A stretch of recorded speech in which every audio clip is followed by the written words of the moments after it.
భక్తులారా, మనలో చాలామంది దారిలో వెళ్తున్నప్పుడు 3 రోడ్ల కూడలిలో నిమ్మకాయలు పడి ఉండటం చూస్తూనే ఉంటారు.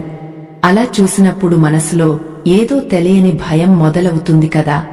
ఆ నిమ్మకాయను పొరపాటున తొక్కితే ఏమవుతుందో అని, మనకు ఏమైనా కీడు జరుగుతుందేమో అని ఎన్నో అనుమానాలు వస్తూ ఉంటాయి. ఈ బాధకు, భయానికి సరైన సమాధానం తెలుసుకోవాలని ఎంతోమంది ఎదురుచూస్తున్నారు. మీ మనసులో ఉన్న ఆందోళనను దూరం చేసి మీకు ప్రశాంతతను ఇచ్చే అద్భుతమైన పరిష్కారం ఈ కథలో దాగి ఉంది. ఈ ఆధ్యాత్మిక రహస్యం మీకు పూర్తిగా అర్థం కావాలన్నా, దైవానుగ్రహం దక్కాలన్నా ఈ వీడియోను ఎక్కడా ఆపకుండా చివరి వరకు చూడండి. పాతకాలంలో పెద్దలు ఒక మాట చెప్పేవారు, గాలికి పోయే కంపను తలకు చుట్టుకున్నట్లు అని. ఆ సామెత ఇలాంటి విషయాలకే సరిగ్గా సరిపోతుంది. మనం ఏ తప్పు చేయకపోయినా సరే, మనకు సంబంధం లేని కొన్ని వస్తువులను తాకడం వల్ల లేనిపోని కష్టాలను మనమే కొని తెచ్చుకున్నట్లు అవుతుంది. దారిలో కనిపించే ప్రతి వస్తువు వెనుక ఏదో ఒక అదృశ్య శక్తి దాగి ఉండే అవకాశం ఉంటుంది. ముఖ్యంగా కూడలిలో పడేసిన వస్తువుల మీద ఎంతో భయంకరమైన ప్రతికూల శక్తులు ఉంటాయి. ఒకప్పుడు రామచంద్రాపురం అనే చిన్న పల్లెటూరు ఉండేది. ఆ ఊరిలో రంగయ్య అనే ఒక సామాన్య రైతు తన కుటుంబంతో ఎంతో సంతోషంగా జీవించేవాడు. అతనికి దేవుడు అంటే ఎంతో నమ్మకం. అలాగే తోటి మనుషులకు సహాయం చేయాలనే మంచి మనసు కూడా ఉండేది. రోజూ ఉదయాన్నే లేచి పొలానికి వెళ్లడం, సాయంత్రం ఇంటికి రావడం అతని దినచర్య. అతని జీవితంలో ఎలాంటి కష్టాలు లేవు, అంతా ప్రశాంతంగా సాగిపోతోంది అనుకునే సమయంలో ఒక ఊహించని సంఘటన అతని జీవితాన్ని పూర్తిగా మార్చేసింది. ఒకరోజు సాయంత్రం పొలం పనులు ముగించుకుని రంగయ్య నెమ్మదిగా ఇంటికి తిరిగి వస్తున్నాడు. ఆ సమయంలో చీకటి పడుతోంది. చుట్టూ ఉన్న వాతావరణం అంతా కూడా ఎందుకో చాలా నిశ్శబ్దంగా, గంభీరంగా మారిపోయింది. దారిలో ఒక 3 రోడ్ల కూడలి వచ్చింది. అక్కడ ఎవరూ లేరు. కాని సరిగ్గా ఆ మధ్యలో ఒక పసుపు రంగు నిమ్మకాయ, దానికి కుంకుమ రాసిపడి ఉంది. దాన్ని చూడగానే అతని మనసులో ఏదో తెలియని చిన్న భయం పుట్టింది. ఆ నిమ్మకాయను చూడగానే రంగయ్య అడుగులు ఒక్కసారిగా అక్కడే ఆగిపోయాయి. పక్కన నుంచి వెళ్లిపోదాం అనుకున్నాడు. కాని ఆ దారి చాలా ఇరుకుగా ఉండటంతో అతను దాన్ని దాటుకుని వెళ్లాల్సిన పరిస్థితి వచ్చింది. కళ్ళు మూసుకుని దేవుడిని తలుచుకుంటూ అడుగు ముందుకు వేశాడు. కాని పొరపాటున అతని కాలు ఆ నిమ్మకాయ మీద పడింది. అప్పుడు అతనికి ఏమీ అనిపించలేదు. కాని ఆ తర్వాత జరగబోయే ప్రమాదం గురించి అతనికి తెలియదు. పురాణాలలో ఇలాంటి శక్తుల గురించి మనం చాలా తక్కువగా వింటూ ఉంటాము. స్కంద పురాణంలో ఒక కథ వస్తుంది. అందులో కృత్య అనే ఒక భయంకరమైన శక్తిని శత్రువుల మీదకు పంపించడానికి ఇలాంటి తంత్రాలు వాడేవారు. ఆ కృత్య ఎవరికైతే తగులుతుందో వాళ్ల జీవితం నాశనం అయిపోతుందని అందులో చెప్పారు. ఇప్పుడు ఆ కూడలిలో పడేసిన నిమ్మకాయ కూడా అలాంటి ఒక చెడు శక్తికి ప్రతిరూపమే. ఎవరిదో పీడను వదిలించుకోవడానికి వారు ఆ నిమ్మకాయను అక్కడ వదిలేశారు. ఆ నిమ్మకాయను తొక్కిన తర్వాత రంగయ్య నేరుగా ఇంటికి చేరుకున్నాడు. ముఖం కడుక్కుని భోజనం చేయడానికి కూర్చున్నాడు. కాని ఎందుకో అన్నం సగంలోనే ఆపేసి తలనొప్పిగా ఉందని పడుకున్నాడు. రాత్రి గడిచే కొద్దీ అతనికి తీవ్రమైన జ్వరం రావడం మొదలైంది. ఒళ్లంతా కాలిపోతోంది. ఏవో భయంకరమైన కలలు అతన్ని భయపెడుతున్నాయి. ఆ కలలలో ఎవరో నల్లటి ఆకారం తన మీద దాడి చేయడానికి వెంబడిస్తున్నట్లుగా అనిపించింది. అతనికి గాలి ఆడుతున్నట్లు లేదు. ఎంతో భయంతో చెమటలు పట్టి ఉలిక్కిపడి లేచాడు.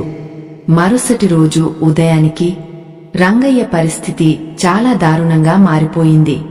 మంచం మీద నుంచి కనీసం లేవలేని స్థితికి అతను పడిపోయాడు.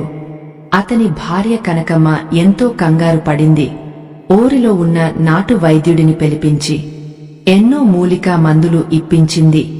కాని ఆ మందులు ఏవీ కూడా అతని మీద ఏమాత్రం పనిచేయలేదు. జ్వరం తగ్గకపోగా అతని శరీరం మొత్తం నల్లగా మారిపోవడం మొదలైంది. ఇది చూసి ఆ కుటుంబమంతా కన్నీరు మున్నీరుగా విలపించడం ప్రారంభించారు. ఈ భయంకరమైన విషయం ఊరంతా కూడా చాలా వేగంగా పాకిపోయింది. చుట్టుపక్కల వాళ్లంతా వచ్చి రంగయ్య పరిస్థితి చూసి ఏమీ చేయలేక మౌనంగా ఉండిపోయారు.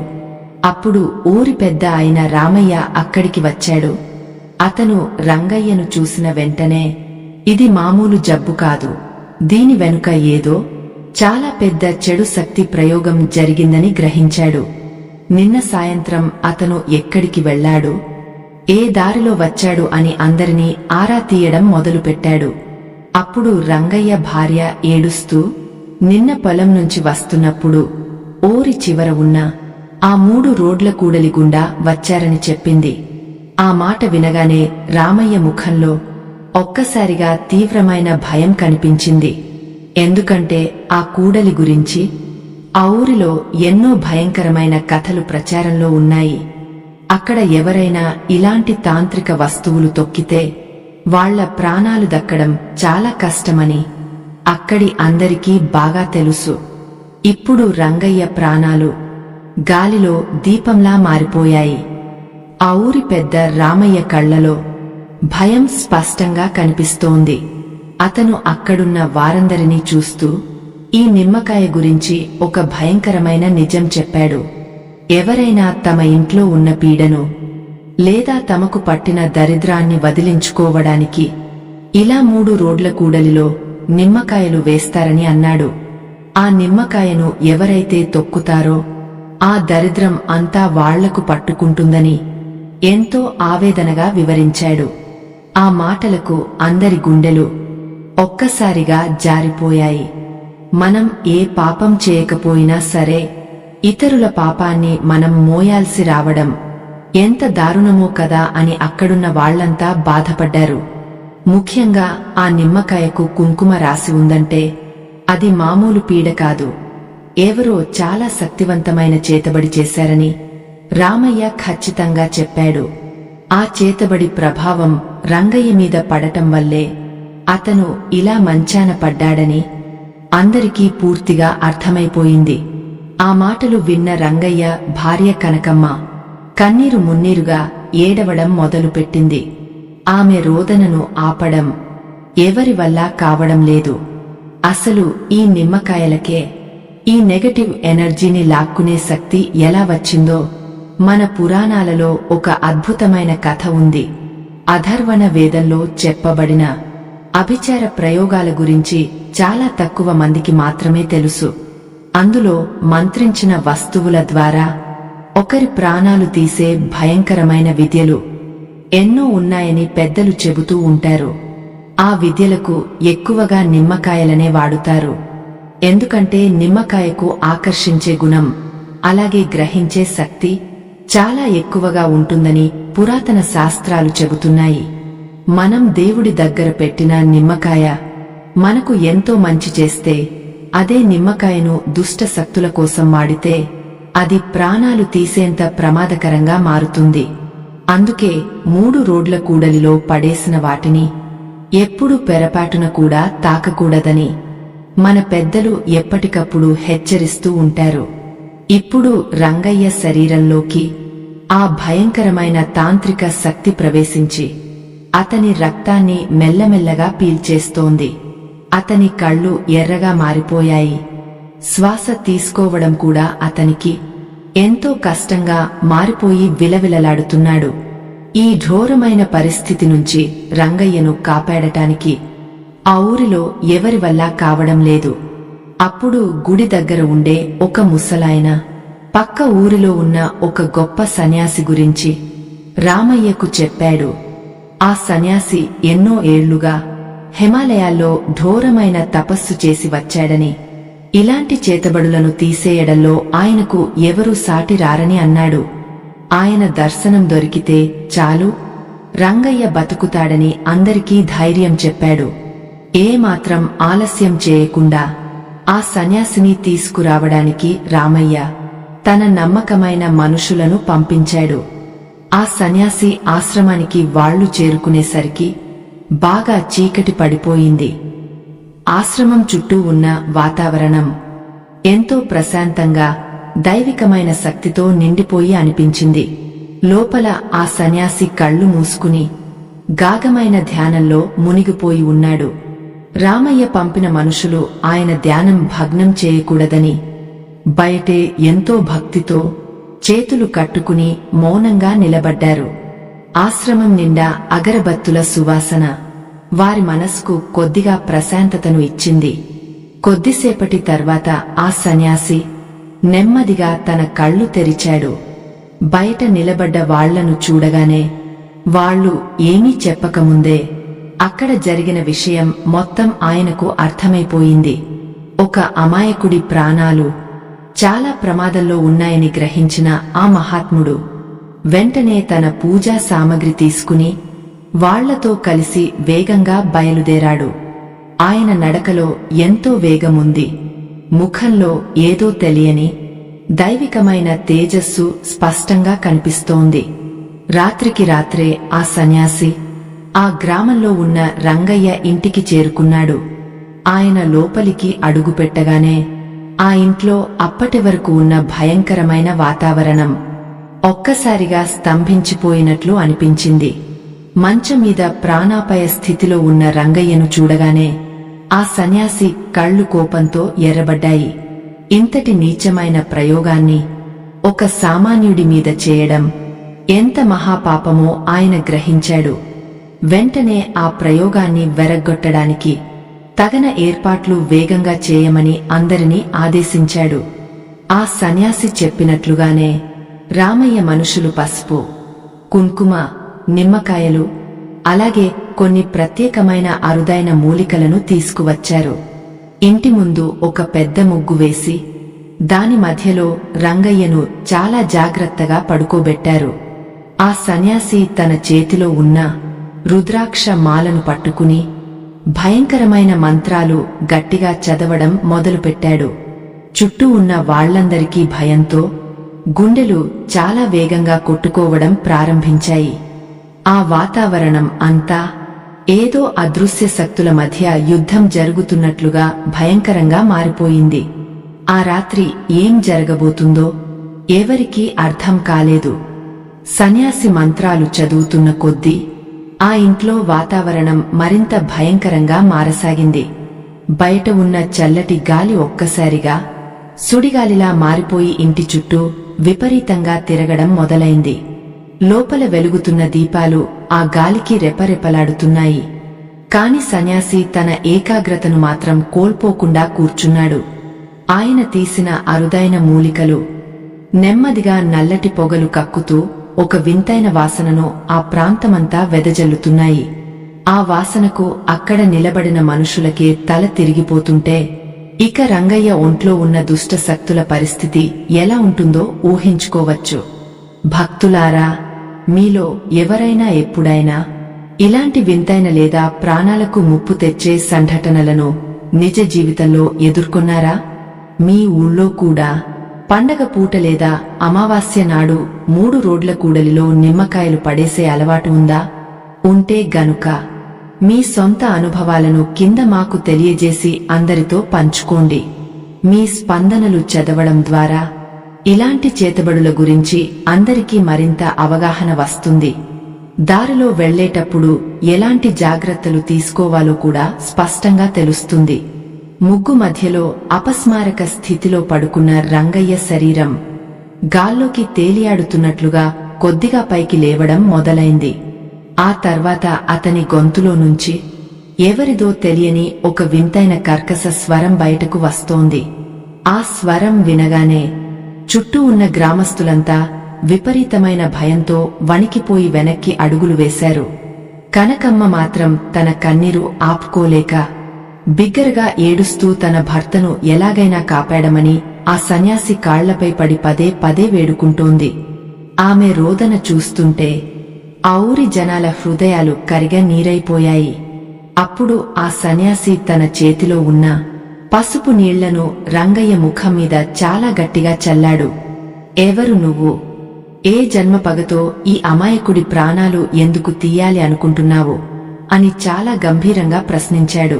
అప్పుడు రంగయ్య గొంతులో నుంచి, నేను ఒకరు కావాలని వదిలిన పీడను, వాళ్లు కూడలిలో పడేసిన ఆ నిమ్మకాయను ఇతను తొక్కాడు, అందుకే దాని ద్వారా ఇతని శరీరంలోకి వచ్చాను అని సమాధానం వచ్చింది. ఆ భయంకరమైన మాటలకు అక్కడున్న అందరి గుండెలు తీవ్రమైన భయంతో ఒక క్షణం ఆగిపోయినట్లు అనిపించాయి. మంత్రించిన ఆ నిమ్మకాయ వెనుక ఎవరో ఒకరి స్వార్థం చాలా బలంగా దాగి ఉందని ఆ సన్యాసికి పూర్తిగా అర్థమైపోయింది. తమకు పట్టిన దరిద్రాన్ని వదిలించుకోవడానికి ఏ పాపం ఎరుగని ఇంకొకరి ప్రాణాలను బలి తీసుకోకూడదు అని ఆయన గట్టిగా హెచ్చరించాడు. తన కమండలంలోని జలాలను రంగయ్య చుట్టూ ఒక రక్షణ వలయంలా పోస్తూ ఉగ్ర భైరవ రక్షా మంత్రాలను మరింత గట్టిగా చదవడం మొదలుపెట్టాడు. ఆ వేద మంత్రాల ధాటికి రంగయ్య శరీరంలోని ఆ చెడు శక్తి విలవిలలాడటం ప్రారంభించింది. అది ఆ మంత్రాల వేడిని తట్టుకోలేక బాధతో అరుస్తూ బయటకు రావడానికి ప్రయత్నిస్తోంది. మన పురాణాలలో ఇలాంటి ప్రయోగాల గురించి ఎన్నో పురాతన కథలు చాలా స్పష్టంగా మనకు చెప్పారు. దేవీ భాగవతం లాంటి గొప్ప పురాణంలో ఇటువంటి దుష్ట శక్తులు ఎప్పుడూ అమాయకుల మీదే దాడి చేసి వాళ్లని నాశనం చేస్తాయని ఉంటుంది. అయితే దైవ భక్తి మరియు సత్ప్రవర్తన ఉన్నవారిని ఆ శక్తులు ఎప్పటికీ పూర్తిగా నాశనం చేయలేవు అని కూడా మన పెద్దలు చెబుతారు. ఇప్పుడు రంగయ్య లాంటి మంచివాడు కాబట్టే దేవుడే స్వయంగా ఈ సన్యాసి రూపంలో అతనికి సహాయం పంపాడని వాళ్లందరికీ నెమ్మదిగా అర్థమవుతూ వస్తోంది. అయినా సరే ఆ క్రూరమైన దుష్ట శక్తి రంగయ్యను వదిలి వెళ్లడానికి ఎంతమాత్రం ఇష్టపడలేదు. అది నేరుగా సన్యాసి మీదకు భౌతికంగా దాడి చేయడానికి ఎన్నో రకాలుగా విఫల ప్రయత్నాలు చేసింది. ఆ ఇంట్లో పైకప్పు నుంచి నల్లటి దుమ్ము ఒక్కసారిగా వాళ్లందరి మీద కిందకు రాలడం మొదలైంది. తలుపులు గాలి లేకపోయినా వాటంతటా అవే పెద్ద శబ్దంతో కొట్టుకుంటున్నాయి. ఆ భయంకర దృశ్యం చూస్తున్న జనాలందరికీ ఆ రాత్రి ప్రాణాలు అరచేతిలో పెట్టుకున్నంత పని అయింది. కాని సన్యాసి మాత్రం కళ్ళు మూసుకుని మంత్ర జపం చేస్తూనే ఉన్నాడు. ఆ తర్వాత సన్యాసి ఒక నిమ్మకాయను తీసుకుని దానికి ఎర్రటి కుంకుమ పూసి తన 2 చేతుల మధ్య పట్టుకుని కూర్చున్నాడు. మహామృత్యుంజయ మంత్రాన్ని మనసులో ఎంతో ఏకాగ్రతతో పఠిస్తూ ఆ నిమ్మకాయను రంగయ్య తల చుట్టూ 3 సార్లు తిప్పాడు. సరిగ్గా ఆ క్షణంలో రంగయ్య శరీరంలోంచి ఒక నల్లటి పొగ లాంటి భయంకరమైన ఆకారం అరుస్తూ బయటకు రావడం అందరూ కళ్లారా చూశారు. ఆ భయంకరమైన పొగ నేరుగా వెళ్లి సన్యాసి చేతిలో ఉన్న ఆ నిమ్మకాయలోకి అత్యంత బలంగా లాగబడింది. ఆ పొగ నిమ్మకాయలోకి పూర్తిగా వెళ్లిపోగానే ఆ సన్యాసి ఒక ఎర్రటి మంత్రించిన దారాన్ని తీసుకున్నాడు. ఆ దారంతో ఆ నిమ్మకాయను గట్టిగా బంధించి దానిని ఒక చిన్న మట్టి కుండలో వేసి దానికి గట్టిగా మూత పెట్టాడు. ఆ తర్వాత ఆ కుండ మీద కూడా పసుపు కుంకుమలతో ఒక భయంకరమైన అష్టదిగ్బంధన యంత్రాన్ని గీశాడు. ఆ చెడు శక్తి మళ్లీ పెరపాటున కూడా బయటకు రాకుండా కట్టుదిట్టమైన శాంతి ఏర్పాట్లు అన్నీ పూర్తి చేశాడు. ఆ వెంటనే రంగయ్య శరీరం ఒక్కసారిగా శాంతించి నెమ్మదిగా కిందకు పడిపోయింది. రంగయ్య అలా కింద పడగానే అతని భార్య కనకమ్మ గుండెలు బాదుకుంటూ ఏడుస్తూ పరుగెత్తుకుంటూ వెళ్లి అతన్ని గట్టిగా పట్టుకుంది. ఒక్క క్షణం పాటు అతని గుండె కొట్టుకుంటుందో లేదో అని విపరీతమైన భయంతో అతని గుండెల మీద చెవి పెట్టి వినడం ప్రారంభించింది. శ్వాస నెమ్మదిగా ఆడుతుండటం గమనించి ఆమె కళ్ల వెంబడి ఆనంద బాష్పాలు రాలడం అక్కడున్న అందరూ కళ్లారా చూశారు. ఆ చిన్న గుడిసెలో అప్పటి వరకు ఉన్న భయానక వాతావరణం ఒక్కసారిగా మాయమైపోయి అందరికీ ఒక ఊహించని పెద్ద ఊరట లభించింది. మన పాతకాలం పెద్దలు ఒక మాట తరచుగా చెబుతూ ఉంటారు, నిప్పులు చెరిగే కొలిమిలో చల్లటి నీళ్లు చల్లినట్లు అని. ఆ రాత్రి రంగయ్య పరిస్థితి కూడా ఆ క్షణంలో అచ్చం అలాగే అద్భుతంగా ప్రశాంతంగా మారిపోయింది. అతని ఒంట్లో అప్పటివరకు ఉన్న మంట, ఆ భయంకరమైన జ్వరం, పూర్తిగా తగ్గపోయి పాలిపోయిన శరీరం మళ్లీ మామూలు స్థితికి వచ్చేసింది. ఈ అద్భుతాన్ని కళ్లారా చూసిన గ్రామస్తులంతా ఆ సన్యాసి కాళ్లమీద పడి కన్నీళ్లతో ఎంతో భక్తిగా నమస్కరించారు. ఆయన సాక్షాత్తు ఒక దేవుడిలా వచ్చి అమాయకుడైన తమ ఊరి బిడ్డ ప్రాణాలు నిలబెట్టాడని వాళ్లందరూ వేణోళ్లా కొనియాడారు. ఆ సన్యాసి వాళ్లందరినీ చేతులెత్తి ఆశీర్వదించి ఇలాంటి దుష్ట శక్తులను నాశనం చేసే ఒక అరుదైన రహస్యాన్ని వారికి వివరంగా చెప్పాడు. మన పురాణాలలో దేవీ భాగవతంలో చెప్పబడిన ప్రత్యంగరా దేవి అనే ఒక మహాశక్తివంతమైన ఉగ్రరూప అమ్మవారు ఉంటారని ఆయన వివరించాడు. ఆ తల్లి గురించి ఈ రోజుల్లో చాలా కొద్ది మందికే తెలుసు. ఆమె ఇలాంటి భయంకరమైన చేతబడులను ఎవరి మీదైనా చేసే కృత్య ప్రయోగాలను ఇట్టే పటాపంచలు చేస్తుందని అన్నాడు.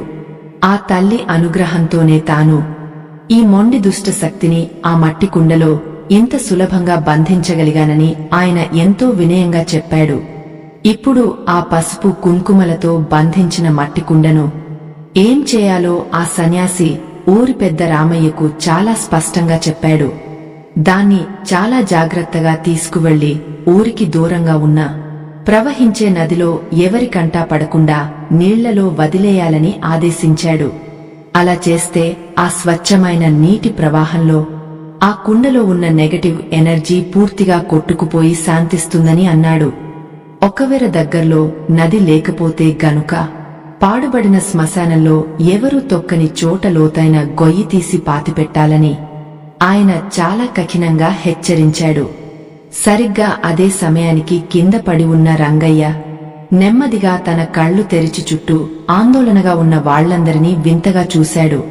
తన కోసం ఎందుకు ఇంతమంది అర్ధరాత్రి వేర ఇక్కడ నిలబడ్డారో, అసలు తనకేమి జరిగిందో అతనికి ఏమాత్రం అర్థం కాక అయోమయంలో పడిపోయాడు. గత 2 రోజులుగా మంచం మీద తను చేసిన భయంకరమైన పోరాటం అతని మనసుకు కేవలం ఒక పీడకలలా మాత్రమే అనిపించింది. తన భార్య కనకమ్మ ఏడుస్తూ ఉండటం చూసి అతను కూడా ఆమెను ఓదార్చడానికి చిన్నగా చిరునవ్వు నవ్వడానికి తన వంతుగా ప్రయత్నించాడు. అప్పుడు ఆ గొప్ప సన్యాసి రంగయ్య దగ్గరకు వచ్చి దారిలో తను చేసిన చిన్న పొరపాటు ఎంతటి ప్రాణ సంకటమైన ప్రమాదానికి దారితీసిందో చాలా వివరంగా వివరించాడు. అసలు 3 రోడ్ల కూడలి అంటేనే ఎన్నో అదృశ్య శక్తులు కేంద్రీకృతమయ్యే ఒక ప్రధానమైన శక్తి ప్రదేశమని ఆయన చెప్పాడు.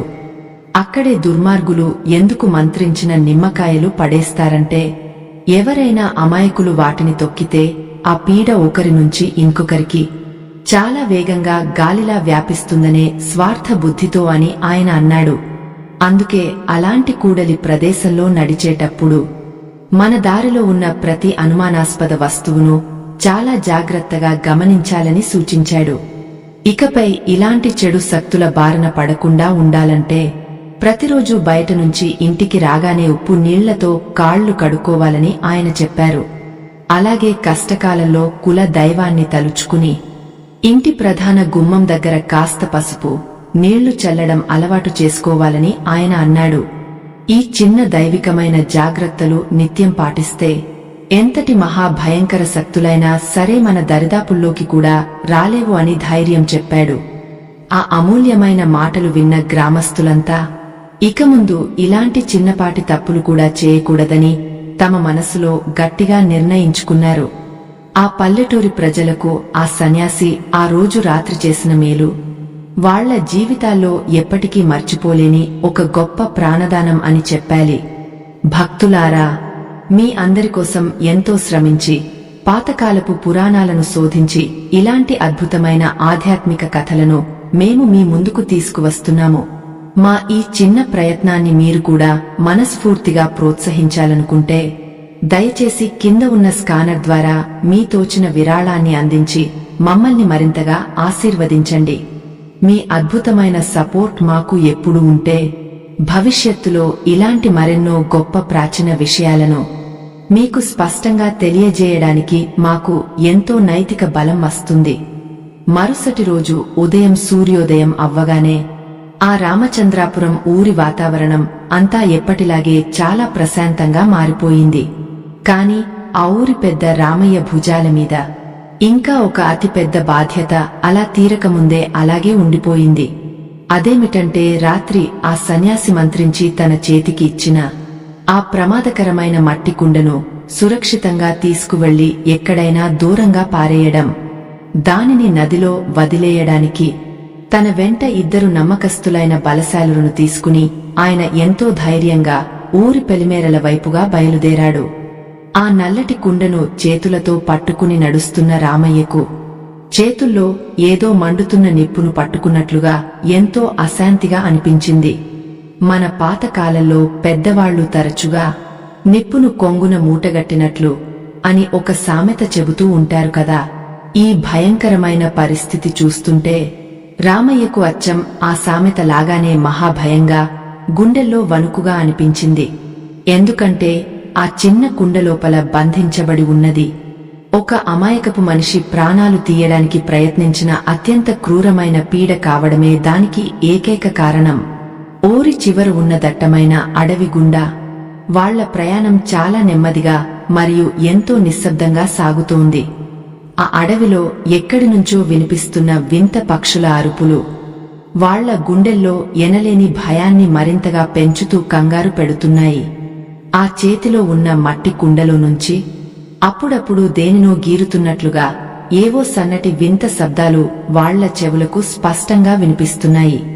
ఆ భయంకరమైన శబ్దాలు విన్నప్పుడల్లా వాళ్ల వెన్నులోంచి ఒక చల్లటి వణుకు పుట్టుకొచ్చి అడుగులు ముందు పడక తడబడుతున్నాయి. కాని ఆ గొప్ప సన్యాసి రాత్రి చెప్పిన మాటలు రామయ్యకు మనసులో బాగా గుర్తున్నాయి. అందుకే దారిలో వెనక్కి తిరిగి చూడకుండా ముందుకు నడుస్తున్నాడు. ఇలాంటి ప్రమాదకరమైన తాంత్రిక వస్తువులను వదిలించుకునేటప్పుడు పొరపాటున వెనక్కి తిరిగి చూస్తే ఆ పీడ మళ్లీ మనల్నే వెంబడిస్తుందని ఆయనకు బాగా తెలుసు. దారి పెడవునా వాళ్లకు ఎంత భయం వేసినా సరే మనసులో తమ కులదైవాన్ని గట్టిగా తలుచుకుంటూ వాళ్లు వేగంగా ముందుకే అడుగులు వేశారు. ఎట్టకేలకు వాళ్లు అనుకున్న విధంగానే ఆ అడవి దాటి ప్రవహించే జీవనది దగ్గరకు ఎటువంటి ఆటంకం లేకుండా చేరుకున్నారు. ఆ జీవనదిలో స్వచ్ఛమైన నీరు ఉధృతంగా పెద్ద పెద్ద శబ్దాలు చేస్తూ ఎంతో వేగంగా ముందుకు ప్రవహిస్తోంది. ఆ నీటి ప్రవాహం హోరు చూశాక రామయ్య గుండెల్లో అప్పటివరకు ఉన్న భయం కాస్త తగ్గ ఒక విధమైన చిన్న ధైర్యం వచ్చింది. మన పురాణాల్లో చెప్పినట్లు, ముఖ్యంగా పద్మపురాణంలో వరుణ దేవుడికి ఎటువంటి నెగటివ్ ఎనర్జీనైనా పూర్తిగా శుద్ధి చేసే అపారమైన శక్తి ఉందని స్పష్టంగా రాసి ఉంది. నిరంతరం ప్రవహించే స్వచ్ఛమైన నీటికి ఎంతటి ఘోరమైన అపవిత్ర శక్తినైనా సరే ఇట్టే కడిగేసే గొప్ప గుణం ఉంటుందని పెద్దలు ఎప్పుడు చెప్పిన మాట ఆయనకు గుర్తుకు వచ్చింది. రామయ్య ఈ మంచి విషయాలన్నీ మనసులో తలుచుకుంటూ ఆ నది ఒడ్డున ఉన్న ఒక పెద్ద రాయి మీద 2 కాళ్లు పెట్టి నిలబడ్డాడు. తన చేతిలో అప్పటిదాకా పట్టుకున్న ఆ బరువైన మట్టి కుండను 2 చేతులతో పైకి ఎత్తి ఆకాశం వంక చూస్తూ దేవుడికి దండం పెట్టుకున్నాడు. మా ఊరికి మరియు అమాయక రైతుకు పట్టిన ఈ దారుణమైన పీడ ఈ పవిత్రమైన నీటితో పాటే శాశ్వతంగా కొట్టుకుపోవాలి అని గట్టిగా ప్రార్థించాడు. ఆ తర్వాత తన శరీరంలోని పూర్తి బలాన్ని ఉపయోగించి ఆ కుండను నది మధ్యలో ఉన్న లోతైన నీటిలోకి విసురుగా చాలా వేగంగా విసిరేశాడు. ఆ కుండ దూరం వెళ్లి నీటిలో పడగానే అక్కడ ఒక పెద్ద సుడిగుండం లాంటి ఆకారం ఏర్పడి అది నెమ్మదిగా మునిగిపోయింది. అది పూర్తిగా నీటి అడుగుకు చీకట్లోకి వెళ్లిపోగానే వాళ్ల మనసు మీద ఉన్న ఒక పెద్ద మానసిక బరువు ఒక్కసారిగా దిగిపోయినట్లు చాలా తేలికగా అనిపించింది. ఇక ఆ దరిద్రపు పీడ వదిలిపోయిందని వాళ్లందరూ ఒకరి ముఖాలు ఒకరు ఆనందంగా చూసుకుని ప్రశాంతంగా ఊపిరి పీల్చుకున్నారు. ఆ వెంటనే అందరూ నదిలో మునిగి తలస్నానాలు చేసి ఏమాత్రం మళ్లీ వెనక్కి తిరిగి చూడకుండా చాలా వేగంగా ఊరివైపు నడక సాగించారు. వాళ్లు సురక్షితంగా ఊళ్ళోకి అడుగుపెట్టే సమయానికి రైతు రంగయ్య పూర్తిగా కోలుకుని తన ఇంటి బయట అరుగు మీద కూర్చుని విశ్రాంతి తీసుకుంటున్నాడు. ఆ ఉదయం ఎండ వెలుగులో అతని ముఖంలో మళ్లీ ఎప్పటిలాగే పాత కళ ఎంతో స్పష్టంగా అందరికీ కనిపిస్తోంది. తన ప్రాణాలు తెగించి కాపాడిన రామయ్యను చూడగానే రంగయ్య కళ్లలో ఆనందంతో నీళ్లు తిరిగాయి. రెండు చేతులు పైకెత్తి జోడించి ఆయనకు కృతజ్ఞతలు తెలిపాడు. ఆ దృశ్యం చూసి ఊరి జనాలు అందరూ ఈ పెద్ద గండం ఎలాగోలా గడిచిపోయినందుకు సంతోషంగా ఊపిరి పీల్చుకున్నారు. రంగయ్య తన కొత్త జీవితాన్ని ఆనందంగా చూసుకుని గుండె నిండా ప్రశాంతంగా ఊపిరి పీల్చుకుంటూ తన ఇంటి దేవుడికి మనస్సారా రెండు చేతులు జోడించి నమస్కారం చేసుకున్నాడు. చేతి దాకా వచ్చిన తన ప్రాణాలు గాలిలో కలిసిపోకుండా ఇలా మళ్లీ పచ్చగా తిరిగి రావడమంటే అది కేవలం అదృశ్యంగా తనను కాపాడిన దైవానుగ్రహం, అలాగే ఆ గొప్ప సన్యాసి చలవ వల్లే సాధ్యమైందని అతనికి బాగా అర్థమైపోయింది. ఆ రోజు నుంచి దారిలో ఏ కూడలిలో కనిపించే ఎలాంటి అనుమానాస్పద వస్తువులను కూడా పొరపాటున కన్నెత్తి చూడకూడదని, వాటి దరిదాపుల్లోకి కూడా వెళ్లకూడదని అతను గట్టిగా నిశ్చయించుకున్నాడు. ఈ అద్భుతమైన నిర్ణయం అతనికే కాదు, అక్కడ నిలబడిన ఆ ఊరి వాళ్లందరికీ ఒక పెద్ద గుణపాఠం నేర్పింది. అసలు ఈ 3 రోడ్ల కూడలి దగ్గర ఈ నెగటివ్ ఎనర్జీ లేదా భయంకరమైన ప్రతికూల శక్తులు ఎందుకు అంత బలంగా కేంద్రీకృతమై ఉంటాయో మన ప్రాచీన కాలపు పెద్దలు ఎప్పుడో అనుభవపూర్వకంగా మనకు చెప్పారు. అది 3 వేరు దారులు ఎప్పుడూ కలిసే ఒక ప్రధాన చోటు కావడంతో అక్కడికి నిత్యం వచ్చే ఎంతో మంది మనుషుల అనేక రకాల ఆలోచనల ప్రభావం ఒక అదృశ్య శక్తి వలయంలా అక్కడ నిరంతరం సుడులు తిరుగుతూనే ఉంటుంది. ఆ చీకటి ప్రదేశంలో ఎవరైనా తమ స్వార్థం కోసం ఇలాంటి పీడను వదిలేస్తే అది చాలా త్వరగా అక్కడికి వచ్చే అమాయకులైన బాటసారులకు అంటుకుంటుందని మన పురాతన తాంత్రిక శాస్త్రాలు చాలా వివరంగా ఖచ్చితంగా చెబుతున్నాయి.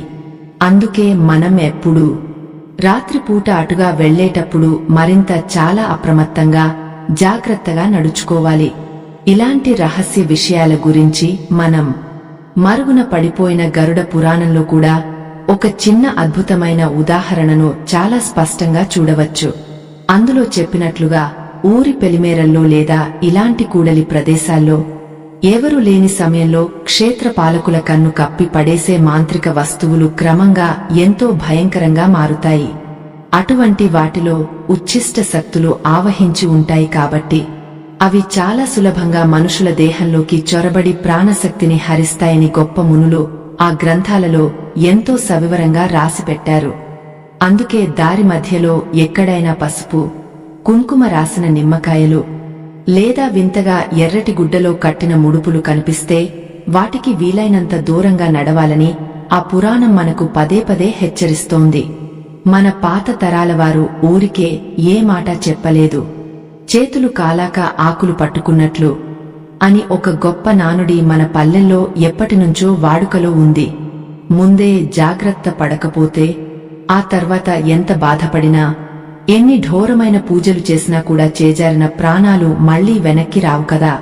అందుకే ఇలాంటి దృష్టి దోషాలు, పీడలు మనకు తగలకుండా ఉండటానికి మన ఆయుర్వేదంలో తెల్ల జిల్లేడు వేరును లేదా నల్ల పసుపు కొమ్మును ఎప్పుడూ జేబులో పెట్టుకోమని మన సిద్ధ వైద్యులు సూచిస్తూ ఉంటారు. ఇలాంటి సహజమైన దైవికమైన మూలికలు మన దగ్గర ఉంటే ఆ 3 రోడ్ల కూడలిలో ఉండే దుష్ట శక్తులు కూడా మన నీడను తాకడానికి వణికిపోతాయి అనడంలో ఎలాంటి సందేహమూ లేదు. భక్తులారా, మీ అందరికీ ఇలాంటి అరుదైన ఆధ్యాత్మిక రహస్యాలు మరియు మన ప్రాచీన పురాణాలలోని ఎన్నో గొప్ప విషయాలను వెలికితీసి సవివరంగా తెలియజేయడానికి మేము నిరంతరం ఎంతో శ్రమిస్తున్నాము. మా ఈ నిస్వార్థమైన మంచి ప్రయత్నం మీకు మనస్ఫూర్తిగా నచ్చితే మరియు మమ్మల్ని మరింతగా ముందుకు నడిపించాలి అనుకుంటే దయచేసి ఇక్కడ ఉన్న స్కానర్ ద్వారా మీ చిరు కానుకను విరాళంగా అందించండి. మీ సపోర్ట్ ఎప్పుడూ మాకు తోడైతే ఇలాంటి మరెన్నో అద్భుతమైన జీవిత సత్యాలను, ధర్మ సూక్ష్మాలను మీ ముందుకు నిరంతరం తీసుకురావడానికి మాకు ఎంతో నైతిక బలం లభిస్తుంది. మహాసన్యాసి ఆ రోజు రాత్రి చెప్పిన అమూల్యమైన మాటల తర్వాత ఆ రామచంద్రాపురం ఊరి ప్రజలంతా తమ రోజువారీ జీవితాల్లో ఒక కొత్త నియమాన్ని ఖచ్చితంగా పాటించడం మొదలుపెట్టారు. దారిలో నడిచేటప్పుడు అనుకోకుండా ఏ పాడుబడ్డ నిమ్మకాయో ఎముకలో తగలినా సరే ఏమాత్రం అశ్రద్ధ చేయకుండా వెంటనే ఇంటికి వెళ్లి శుభ్రంగా స్నానం చేసి దేవుడి దగ్గర దీపం పెట్టుకోవడం అలవాటుగా మార్చుకున్నారు. ఆ తర్వాత రంగయ్య కుటుంబం కూడా గతంలో ఎదుర్కొన్న ఆ భయంకరమైన పీడకలని పూర్తిగా మర్చిపోయి ఎలాంటి అనారోగ్యాలు లేకుండా పూర్వపు సంతోషంతో తమ వ్యవసాయ పనుల్లో మునిగిపోయి ప్రశాంతంగా జీవించడం ప్రారంభించింది. ఈ సంఘటన ఆ ఊరి చరిత్రలో ఎప్పటికీ నిలిచిపోయే ఒక గుణపాకంగా అందరి మనసుల్లో బలంగా ముద్రించుకుపోయింది. సృష్టిలో మనం వేసే ప్రతి అడుగు వెనుక మన కంటికి కనిపించని, మనకు ఏమాత్రం అర్థం కాని ఎన్నో అదృశ్య శక్తుల ప్రభావం ఖచ్చితంగా ప్రతిక్షణం ఉంటుంది కదా. ఇతరులు వదిలేసిన దరిద్రపు పీడ మనకు అంటుకోకుండా సురక్షితంగా ఉండాలంటే దారిలో మనకు ఎప్పుడైనా కనిపించే అనుమానాస్పద తాంత్రిక వస్తువులకు మనం ఎప్పుడూ చాలా దూరంగా ఉండటమే మనకు అత్యంత శ్రీరామ రక్ష. మనం దారిలో తెలిసి చేసినా లేదా పొరపాటున తెలియక చేసినా సరే తప్పు అనేది ఎప్పుడూ తప్పుగానే పరిగణించబడుతుంది. కాబట్టి మన అనుభవజ్ఞులైన పెద్దలు చెప్పిన మాటను ఆచరించడమే అసలైన వివేకమని ఎప్పుడూ గుర్తుంచుకోవాలి. ఆధ్యాత్మిక ప్రయాణం ఇక్కడితో ముగిసిపోయింది. స్వస్తి.